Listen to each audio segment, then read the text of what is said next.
Welcome to Carrying Wayward, a supernatural podcast for fans who aren't ready to let go and newcomers to the series who are ready to jump in. I'm Marie Vigourou. And I'm Drew Schulman.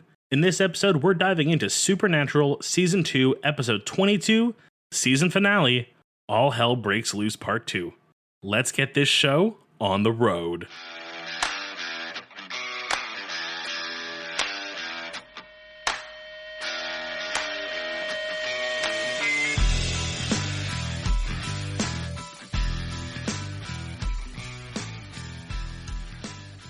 Can you believe that we are already recording our episode for the season finale of Season 2?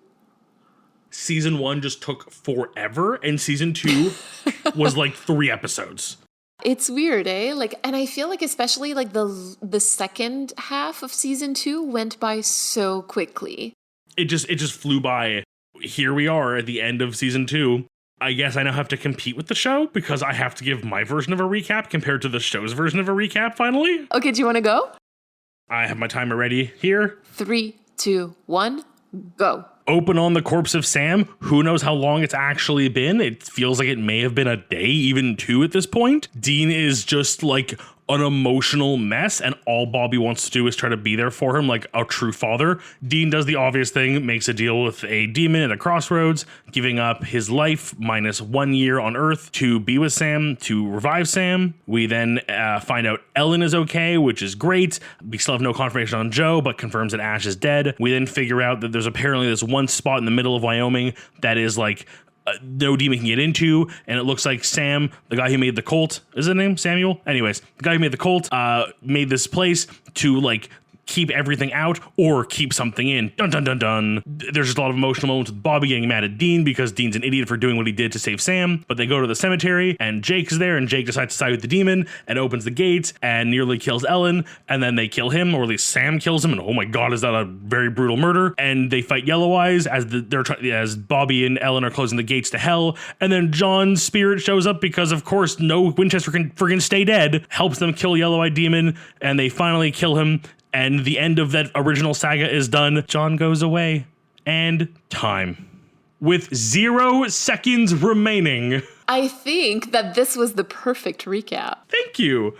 Although there is a lot to go over and a lot more detail. That is a very surface level recap. I feel like nothing like important got spilt in that recap. We have a very heavy story time coming up, so why don't we go through the long game, which is also a bit longer than usual. So let's go into the long game. How about that? Let's go. This is actually the first time that we hear Carry On Wayward Son in a season finale. And yes, to answer your question, I cried. Oh, I legit was like sitting there on the couch with a bowl of ice cream and was like, in my little corner of the couch with a blanket on me, like, yes, like air punching and like, yes, it's our namesake. But very happy to see it. I know how iconic it is to the series. I mean, hell, it's the namesake of the show. It's been so associated with the show, even to myself who wasn't like a watcher up until now. And hey, a good little seasonal recap, never a bad thing. This was the first time that I saw it in a season finale since the series finale. Moving on though.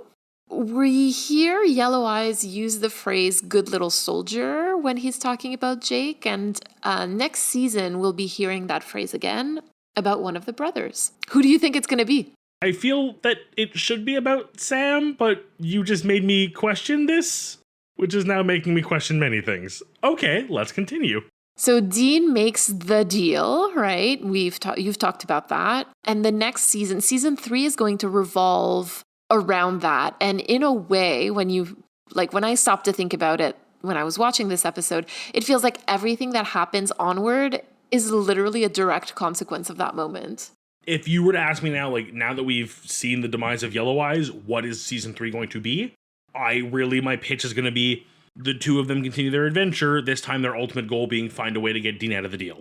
I mean, it makes sense narratively, right? That would be what season 3 would be about. So we'll see. So Ellen isn't dead, as you mentioned, which, yay. We also get to hear a little bit more about Samuel Colt, and the Colt is back.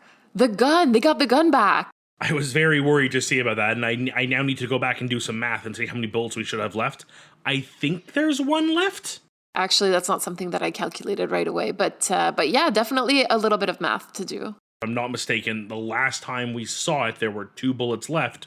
And unless it's been used since being given to Yellow Eyes, there should now be 1 bullet remaining. We also see Sam's first human kill. Let's wait till story time to talk about that more, but yeah. And arguably, this is the first human kill, period. Because, while they killed demons who are also humans, this was the first time that they killed a human who was, quote unquote, just a human and not possessed by a demon or also a werewolf or something like that. So this is the first human kill. Jake is the first human kill. And that's the worst thing, too, is I know that we've talked about how bad vengeance is, but I'm sitting here being like, yes, vengeance. I think that's a very human response. You can't really blame yourself for that. And John literally crawls out of hell. So I'm just going to leave that out there. Which is the way Dean puts it. If anyone could, it would be him. So that's for the long game. Are we ready to jump into story time? Because we've got some work to do. All right, so we pick up just after part 1 left off. Like you said, Sam is dead, and we're not too sure how long it's been, right? I would say that Dean is coping, but that's just inaccurate. He's actually in complete denial, right? He refuses food. Like you said, I'm not too sure how long it's been that Sam has been dead.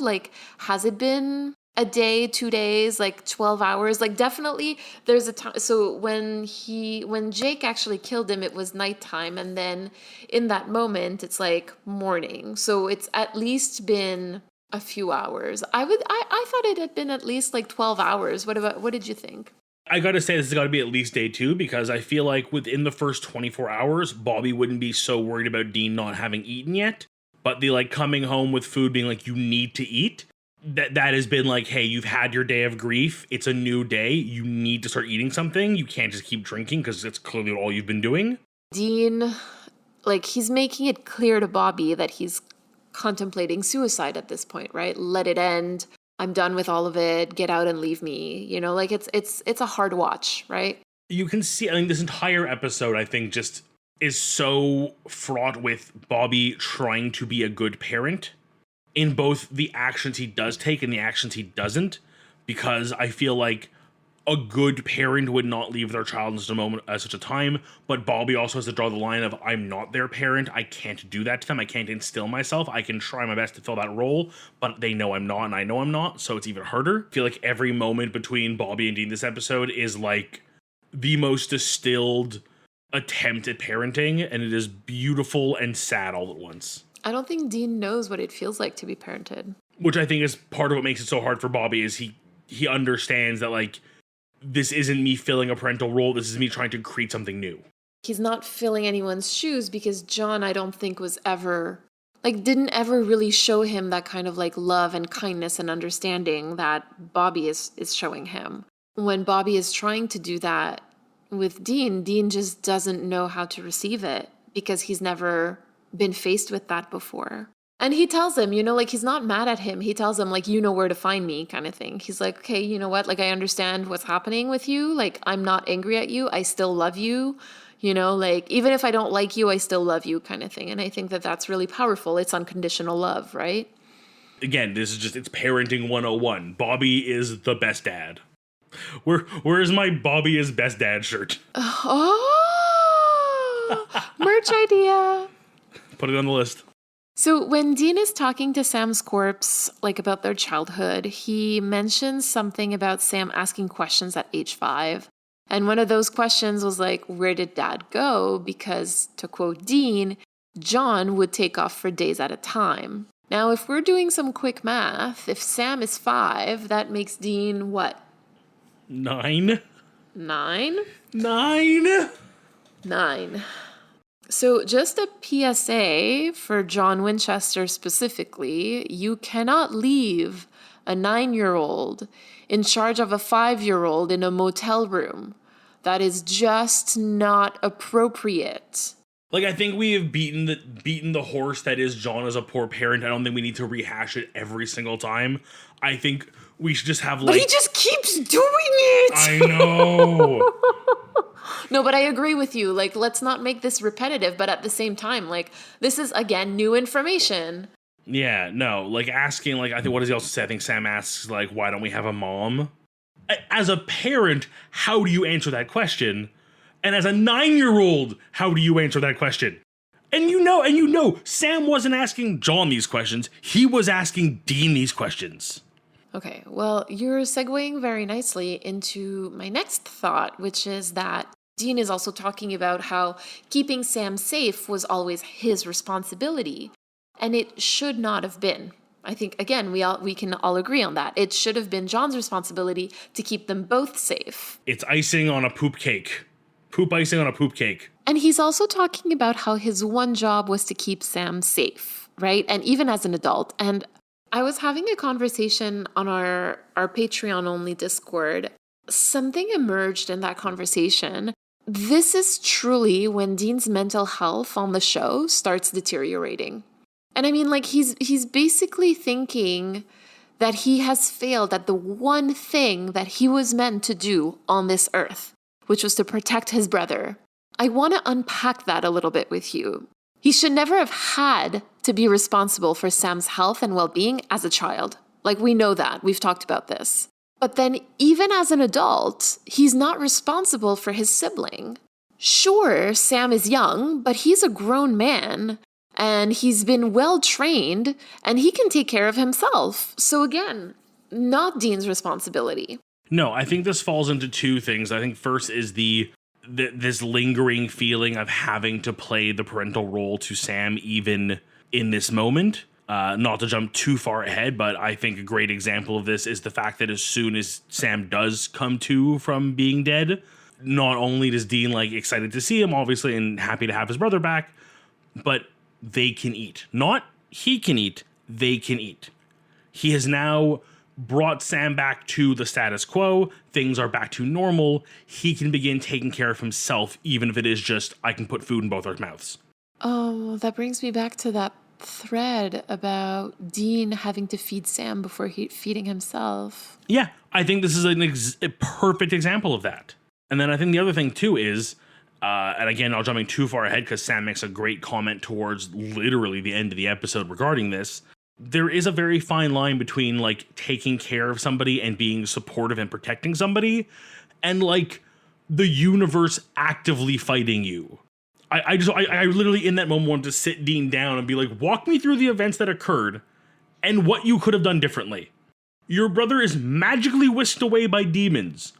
You just had your anti-demon whisking away powder in your pocket you could have used but didn't? Like, no, that was out of your control. You got to him as soon as you could, but he was in a room full of demons and murderers. There is at no point any of this your fault. You are blaming yourself for something you physically could not have stopped.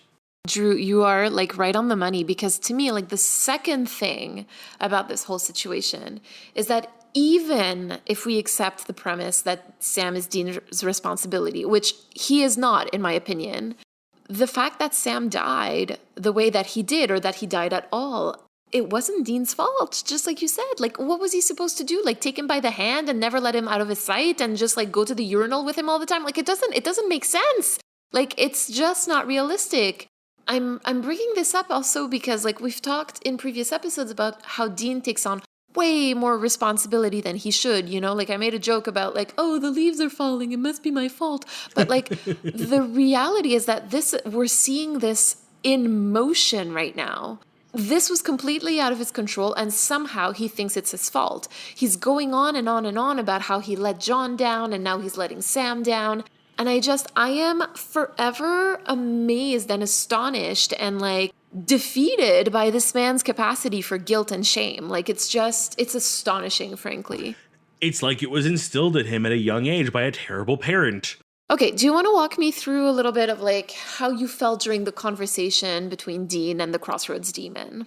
I was like from the get-go convinced this was not going to work. This was going to be literally their way of being like, let's at least address the fact that this is happening, but like he has to give something up more than just himself. Like, I really didn't think the demon was going to take, even at 1 year, was going to take it. I mean, you knew from the get-go, like, you watch a deal happen. Like, I've been at flea markets, you watch a deal happen, you know who's in control, like, when it's really obvious. This demon had complete control over Dean. She could have said, like, 5 days and Dean would have been like, fine. And I think this goes back to what we saw before with, and I mean, I make the joke in this episode, we learn 2 truths about the Winchesters. They don't stay dead, but they will constantly let themselves die. Again, like that belongs on a t-shirt. Did you catch like the little bit about her saying that like his soul is tarnished? I definitely raised an eyebrow at, and I was trying to figure out exactly what they meant by it. Basically, what has he done that demons would see tarnishing a soul? What activity is that? I am hoping it's like, oh, you shot that guy with the Colt and killed a demon, but you killed a human in the meantime, or something like that, or like some of the people he has killed, even though they were still partially human or something. I think it also still reads on the whole by Dean reading, in the sense that like he is tarnished because he is not normal, kind of playing into the whole othering and similarities to monsters that we've played on before. It's not great, but at the same time, like it plays into the fact that he is ashamed of that side of himself at that moment anyway. Like that's what we can assume. I see your reading, and I think I saw it a tad bit differently, because I felt like she was telling him things that he felt about himself. Like she was mirroring how he felt.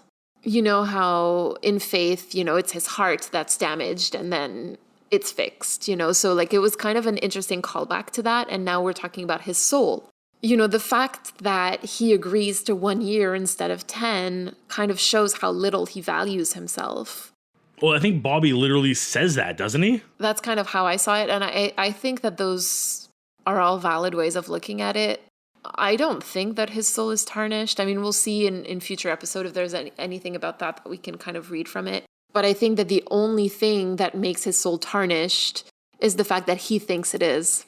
Ultimately, like, yes, the intention of the demon is to make him think otherwise, but I think from an outside looking in perspective, you're right. It's literally just his own personal view of his self-worth. Did you clock that moment where like they're both talking? It's their first, so like Sam is literally back from the dead. Dean is literally back from the crossroads, and they're like talking and eating and chatting, and both of them are lying, or at least like lying by omission. I kind of like, I think I was taking a note as it happened, and then I heard like the way it was said, and I was like, wait, what did I just miss? And I rewound like 2 seconds, and I'm like, Sam, why you no tell Dean what you learned? So like, just to remind our listeners, like Sam is not telling Dean about the demon blood, and Dean is not telling Sam about the demon deal. And I think it's because they're both really ashamed of that. Like, Dean is ashamed that he made the demon deal, and Sam is ashamed that he has demon blood in him.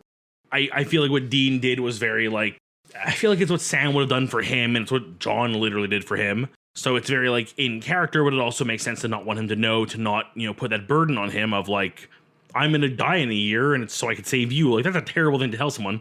You know, like, it'll come out eventually, and it does, and they'll deal with it. But I feel like the demon blood thing is more deep-seated and more rooted. I feel like for someone who has spent so long trying to be his best self, to find out that he's, like, literally physically tainted in some way, I think he's afraid of how Dean would react. That's the whole point of this moment, right? That they're both afraid of the judgment of the other brother. Okay, so I know that you have like been holding yourself back, like with violence. Like, do you want to talk about the second like Dean and Bobby altercation? The parental energy exuded by Bobby in the line of, come out to the truck and help me move some books, through gritted teeth with a death stare.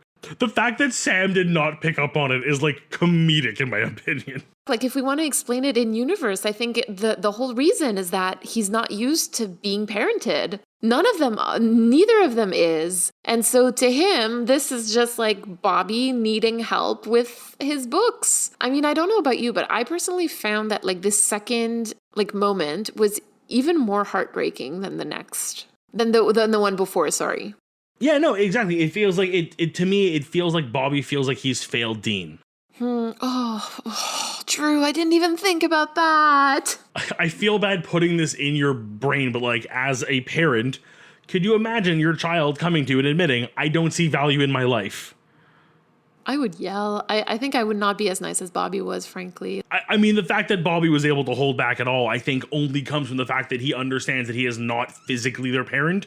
It's those like special parenthood moments where like you're not the parent, but you kind of are, and you have the responsibility, but not the privileges kind of thing. So like we've been talking about this a little bit before, but I kind of want to put it in those words too, because this whole moment like really contrasts with what we were talking about with John. Because, John had told Dean that Sam was his responsibility so often that Dean actually carried this belief into adulthood, even after John's death, right? Like, John is dead. John has been dead for a whole season now. He is still so present in Dean's mind. We have not seen John since season 2, episode 1. We're going to see him a little bit later, but he is so present, he may as well just have been there. I'm amazed. But Bobby tells him that his life has worth. It's worth something. And it has meaning, even if he doesn't take care of Sam. And I think that this is something that Dean has never heard.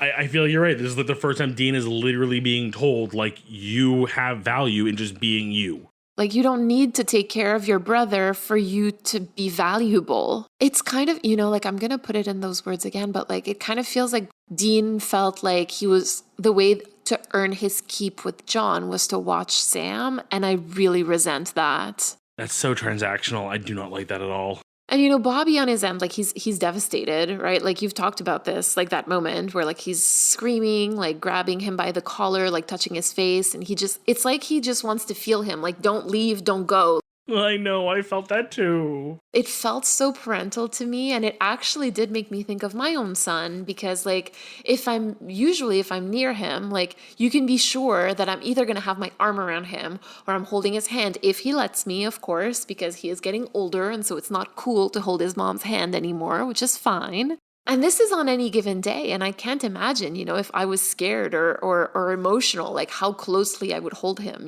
So it felt very like real and raw. It is instilling in me the fact that Bobby is the best character on the show. Currently, we will see where things go, but as of right now, he is like number 1 with a bullet. Shall we switch gears a little bit? Do we want to talk about how Sam kills Jake? Jake is human, so sure, he has supernatural powers, but like, to the same degree that Sam does. So if you're going to consider Jake a supernatural creature, then you should also consider Sam a supernatural creature. So in my mind, Jake is human because Sam is human. And, 6 bullets. So that's pretty brutal. And at the end of that, like, spree, Sam has like this blood on his face, and it sort of reminded me of Dean in Bloodlust. I couldn't put my finger on it. I was like, I feel like we've seen a very similar moment before in the show. And you're right. That was, it was the killing the vampire in Bloodlust. This episode is really coming back to episode 1 in many ways, right? There's some callbacks to Bloodlust. There's callbacks to In My Time of Dying. There's like all these callbacks to different things, and like how the brothers started the season versus how they're ending it. So I just think that it's actually really interesting to look at that. Like, I can excuse firing the first several shots into his back to, like, bring him down because you want him down. And I can also understand the, like, once he's down on the ground, the one last shot, like, right to the head to, like, really make sure it's done. Like, I feel like their hunting days is enough to excuse that. But it's those extra 2 shots at the end that really go, like, this was personal. This was an act of violence. I think that Sam saw some of himself in Jake, and to see what Jake actually did to him, I think that Sam in a way is kind of like trying to kill that part of himself that is capable of that. All ironically while doing the one thing the demon wants, and even more so, the one thing he always said he never wanted to become. Like, we literally have a moment where he considers Andy to be evil because Andy was able to kill his brother who was in the middle of murdering people to, save their lives. And here he is literally doing what he said he would never do. Okay, so there's also that moment where the yellow-eyed demon is giving like his spiel to Dean, and like he reminds him that like what's dead should stay dead, from children shouldn't play with dead things, and Crossroads Blues. And like he also mentions that maybe what Dean brought back isn't all Sam. At first took this very much as just like him playing mind games of like, look how quickly he killed somebody. Like, that's not your brother. Woo, I'm being spooky and evil. But then when you really factor in, like, he does have demon blood. Did he bring back more of the demon with him this time? Is a little bit more of him now demony, like on a biological level? Like, what does this mean for Sam? So part of me actually kind of wonders, like, was Yellow Eyes being a little more truthful than he was letting on? We will see in future seasons. The worries. I know. Well, they can't just like wash away all of your worries. They want you to watch season 3. Is there anything else that you want to talk about in story time? No, I'm ready to hop on into critical time if you are. All right, let's go. So I'm going to take a wild guess and say that Kripke was a bit more involved in this episode, right? You are absolutely correct. So the writer of this episode is Eric Kripke, who has written In My Time of Dying. So again, like he kind of like bookended that season. So he wrote the first episode and the last episode, but he also wrote it along with Michael T. Moore, who has not written another episode for this series at all, but he was the script editor for the first 3 seasons. So he was involved in editing the script. I kind of like that, just having like an outside pair of eyes who's like seen it all but hasn't been as involved as everybody else. Personally, I think that that's why we got so many references to the season. This felt like a fan letter in many ways where like, oh, we know that you've been watching. We know that you've been keeping track. Like, let's talk about, what's dead should stay dead. Let's talk about, his soul being tarnished. Let's talk. So it felt like they were like, okay, we know that we know that you're invested. Like, so I definitely enjoyed that. Like, that's my kind of writing for fans kind of thing. No, I like that. I do like when a show can kind of like nod its head at the fans without being like, spill the beans. Like, this was a very good level. And the director for this episode was Kim Manners, who directed In My Time of Dying, Children Shouldn't Play with Dead Things, No Exit, Houses of the Holy, and Heart. And of course, we saw the Ackles Freckles. Yes, we did. I also just feel like Dean, like sitting there having breakfast with Sam after he gets resurrected, was very like just was very glory shots of Dean just being happy, which is something again we've seen. I honestly feel like at this point, the cinematographers like kind of know these men's best angles, right? They're like, okay, a lot more women than we thought are watching this show. They really like you guys. We're going to make you look good. I must also say, unlike last episode, this episode, I think, did the lore such justice. I feel like bringing up, the idea of like signs of demon activity, bringing up the idea of like demons not being able to like, deal with iron, the idea of like gates to hell. Like, it was a lot of very nice, interesting new lore and like old lore brought together. Tying in Samuel Colt himself again was a really nice touch of like, it could have just been like there's a demon gate and like whatever, some hunter did this. Like, no, it's very explicitly like it's Colt who did this and it's his gun that is the key, and like it let them bring it back without it feeling shoehorned in and suddenly there's a reason why the demon wanted it. It felt very natural and in universe, and like I don't want to say poetic per se, but like it felt good seeing the show use its own lore in such a positive light. You know what, Drew? I absolutely agree with you. And I think that this is where it also starts to do that really nicely. Because at this point, or from this point on, we are going to see, we did open a demon gate, right? A gate to a damn door to hell, as Ellen says.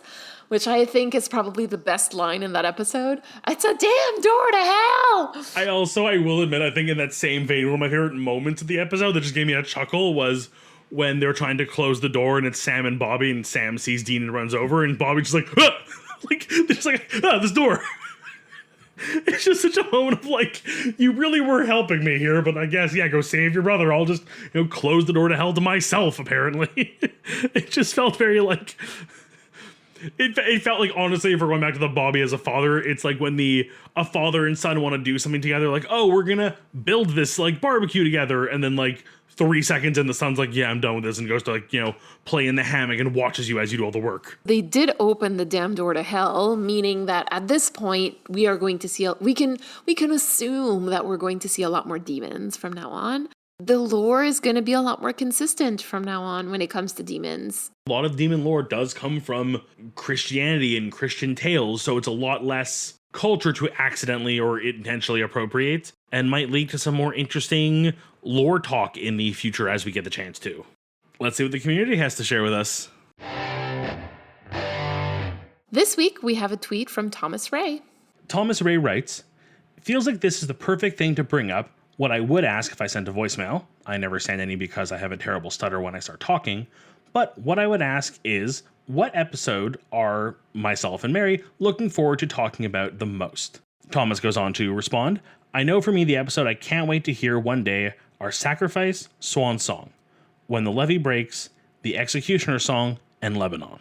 So, I have heard a lot of these episode titles. I feel like Swan Song comes up quite a bit. Some of the other ones you bring up, I don't recognize. So I feel like this is the thing I'm most excited for, are the episodes that people are excited for us to get to, because it just means there's going to be so much good information to discuss and so much analyzing to have. And I know for me, it's hard to say what episode I'm looking forward to because obviously I haven't seen them all, but there are a few, I'm very happy to share them with the listeners, that I am aware of, some of which I've seen, some of which I've only seen clips of, but I am very excited to see. And I have 3, if I may. So one that I've mentioned before is, and I don't know the episode titles, Mary, if you want to jump in and give me the actual titles for the sake of our listeners, is the Groundhog Day episode.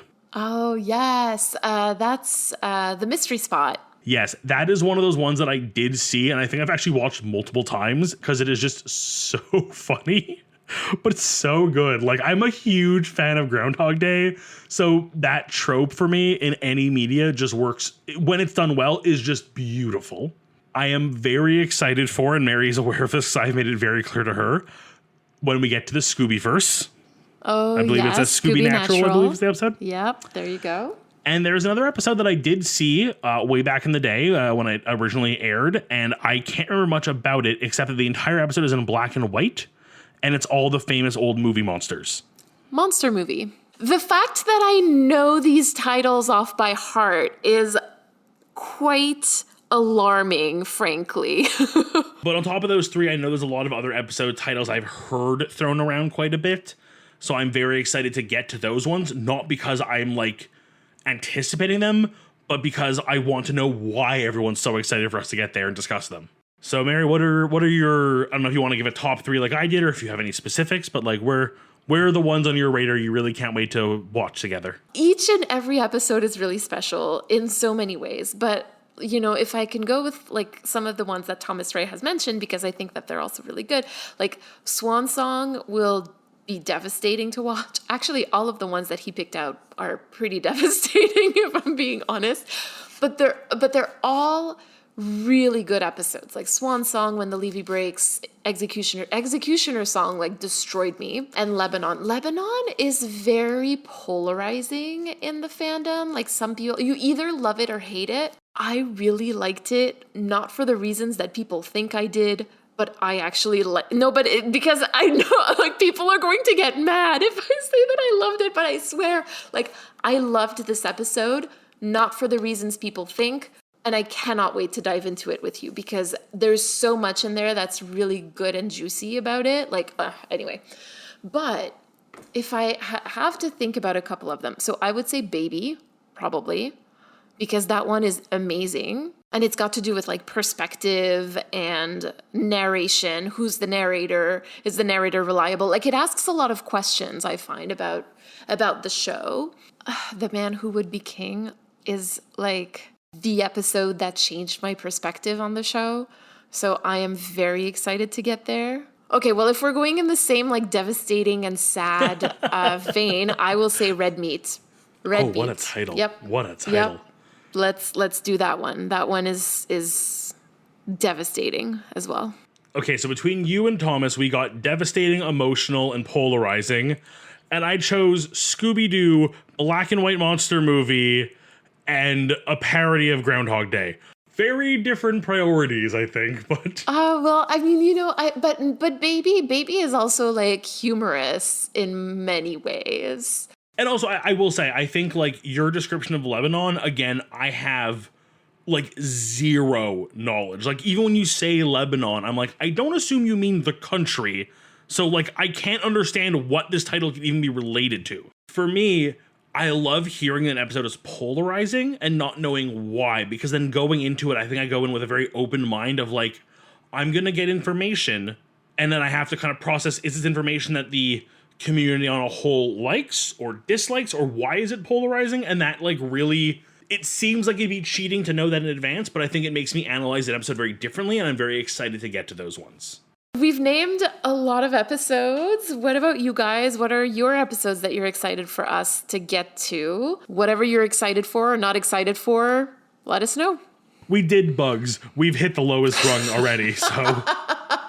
We've hit the runt of the litter, so we're good. And thank you so much to Thomas Ray for your tweet. Honestly, we really appreciate you reaching out to us, no matter the format, whether it's voicemail or tweets. So thank you so much. Exactly. We love hearing, and this was a great conversation starter. And again, to you and to everyone else who has listed all the episodes are excited for us to get to, know that I am just as excited every time I hear a name, because I now have this bank of like episode titles to be like kind of nervous but excited for. Shall we head to the crossroads? Sure. Okay, I think given what we've talked about this episode, you may not like mine, and I feel like might not be a popular opinion among many people. I would have liked Sam to not have learnt what Dean did to save him.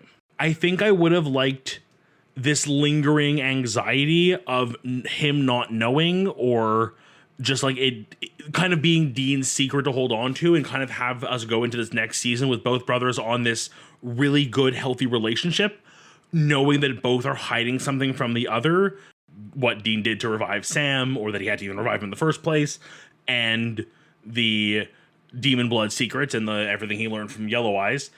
And I think it would have kind of built this amazing, like, again, we'll see what season 3 brings. I don't know, but I think it's a trope I kind of love, is the idea of like these two characters, they're getting along, they're connecting, they're bonding, but the whole time they know there's this like bomb ready to go off at any moment. And I think by revealing it too soon, they took away the impact. Like, I think as much as there's 1,000 excuses for the two of them to fight with each other and get into arguments and like hate each other and run off from each other. That's like, if they need to fabricate it, they'll make it happen. But I feel like this could have been held off to like mid season 3 as a reveal, or even early season 3 as a big like kickstart the season. I feel like this season finale already had so much going for it. It didn't need this. I'm going to agree with you in the sense that I feel like this episode tried to cram in too much for the time that it had. And I think that that's a sign of Kripke. I tend to see that in a lot of his episodes, so I think that'll be something to track. So I agree with you. I think that this episode tried to do a lot, and I wish that it had focused more. And I think that that brings me to my crossroads, which may also not be super popular. I guess we've just decided to piss people off tonight. We chose violence, but I feel, mother, I crave violence. I absolutely loved, Bobby's interventions. I wish that we had seen a little bit more of that, or at least that we had seen like more of the bonding between Bobby and Dean and Bobby and Sam.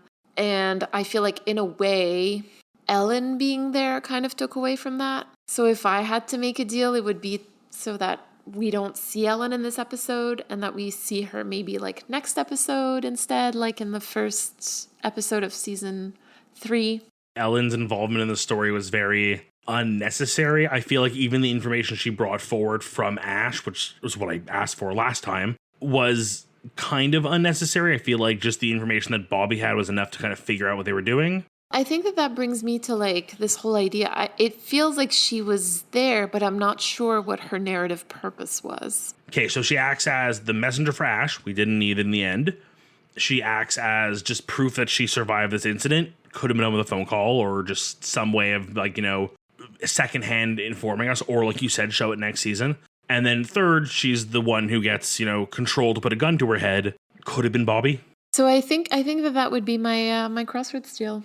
Okay, so both of us agree the episode tried to pack too much into it and needed to let us sit in the story it told without having to like constantly keep us on our toes. I will kind of Shanghai the ending here a little bit and say, ultimately, I'm very content with the end of this season, and I am ultimately very excited to be going into season 3 together. I mean, same, right? Like if we were watching this in real time, we would have a whole summer to like speculate about what's going to happen next. Oh, don't even make me think about that. Maybe that's something we can do in the recap episode, ask you what you think season 3 is going to bring. I've got some thoughts. That's amazing.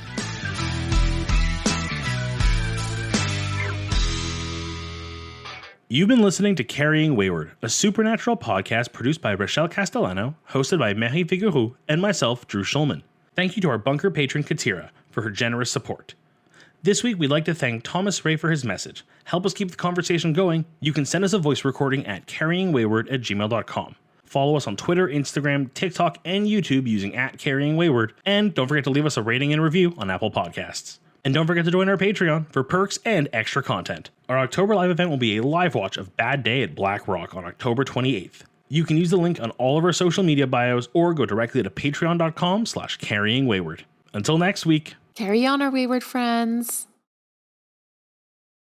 Whap, whap. It sort of feels like my tongue doesn't belong in my mouth. Meh. Actually, I burnt my tongue. Maybe that's why. Oh no! Yeah, I ate soup. Good soup.